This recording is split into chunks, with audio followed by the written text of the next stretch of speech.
Financial action task force, मैंने कहा है कि इसके 39 परमानेंट मेंबर्स हैं और ये जुलाई 1989 में पेरिस में बनाई गई थी और G7 कंट्रीज में बनाई गई। G7 जो ग्रुप ऑफ 7 डेवलप्ड नेशंस हैं, उन्होंने ये मिलके बनाई। अब इसमें इसका मेन पर्पस क्या था? दो चीज़ें मेन पर्पस में इसके आती हैं, दो चीज़ें। एक आती है एंटी मनी लॉन्ड्रिंग AML और anti terror financing. Anti money laundering और एंटी टेरर फाइनेंसिंग, ये दो चीज़ें आती हैं इसमें। अब ये बनाई गई थी 1989 में, G7 ने बनाया, पर्पस यही था। अब मनी लॉन्ड्रिंग को एक ओवरव्यू तो देखें, मनी लॉन्ड्रिंग कैसे होती है? कैसे होती है? बड़ा पहले मनी लॉन्ड्रिंग कैसे होती है? नवाज शरीफ सबसे उसे कुछ सरकारी तो मनी लॉन्ड्रिंग होती है 3 स्टेप्स में।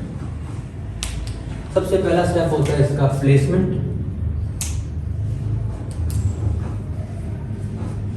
सेकंड इसका स्टेप होता है लेयरिंग और थर्ड स्टेप होता है, मतलब सुधार होना, क्या पता करनी पड़ जाएगी, इंटीग्रेशन। प्लेसमेंट, लेयरिंग और इंटीग्रेशन। सबसे पहले प्लेसमेंट जो होती है उसमें क्या होता है, आप अपना पैसा क्या करते हो, किसी बैंक अकाउंट में ट्रांसफर करते हो, प्लेस कर देते हो, ठीक है।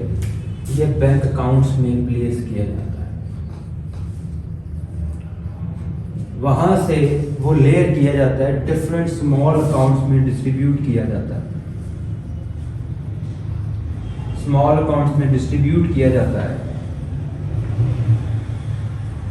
और फिर स्मॉल अकाउंट्स छोटे छोटे जो क्लर्क या जिनका ट्रेसेबल नहीं है, माइन्यूट अमाउंट्स में रख दिया जाता है और फिर उसको एंड पे इंटीग्रेट कर लिया जाता है किसी फॉरेन कंट्री में, उसको लेयर कर लिया, उसको इंटीग्रेट कर लिया जाता है, उसको इकट्ठा कर लिया जाता है।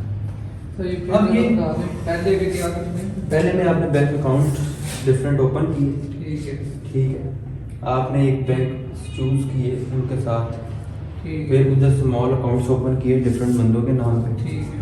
उनके दरमियान डिस्ट्रीब्यूट कर दिए ये सारी अमाउंट, फिर आप वो ही amount foreign country small transactions के जरिए भिजवाते हो।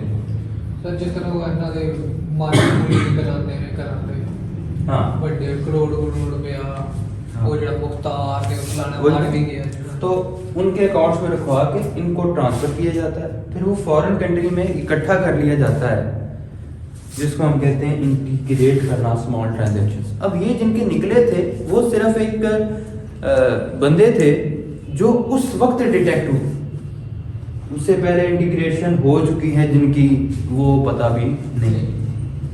तो इंटीग्रेट कर लेते हैं एंड पे छोटी ट्रांजैक्शन जो ट्रेसेबल ना हो। मैं आपको 5000 10,000 भेजूं, किसी ने क्या देखना, ठीक है। तो ये एक सिस्टम आता है। तो ऐसे मनी लॉन्ड्रिंग की जाती है कंट्री से। और टेरर फाइनेंसिंग कैसे की जाती है? टेरर फाइनेंसिंग के डिफरेंट सोर्सेस क्या हैं?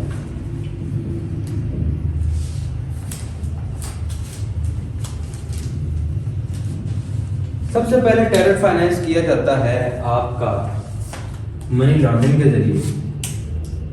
एक नॉन ट्रेसेबल इनकम आप लॉन्डर करके बाहर भिजवा दो, एक तो ये।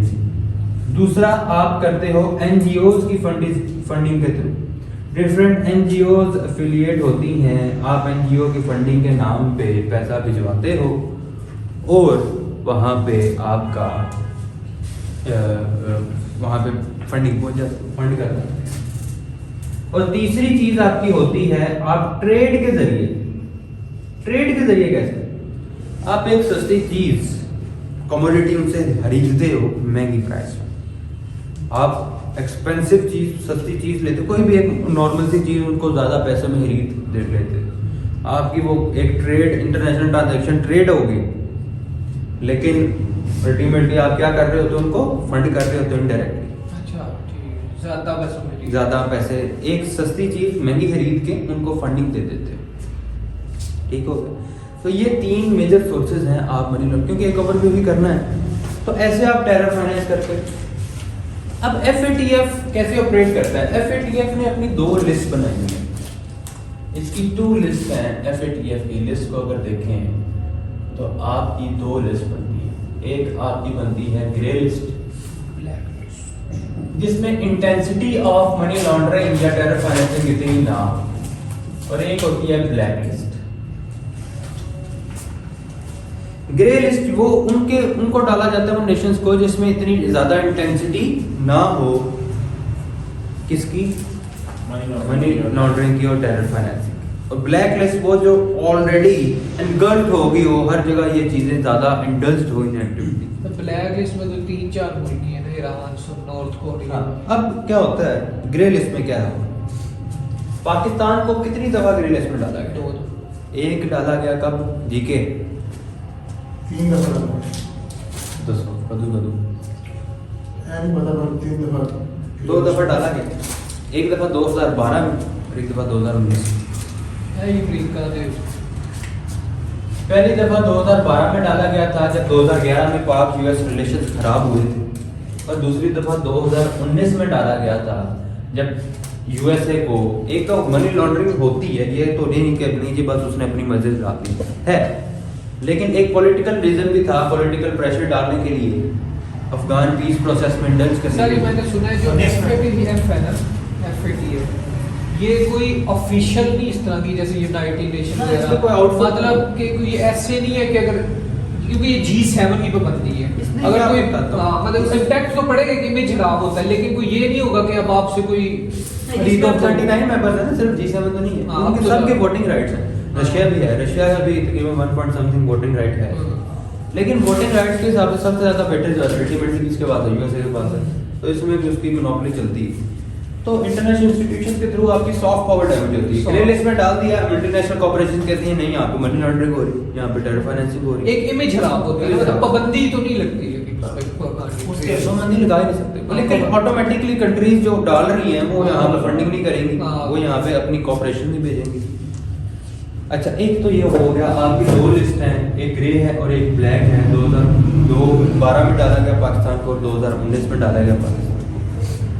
ये आपकी आ जाती हैं एक ओवरव्यू कि कैसे ये ऑपरेट करती है।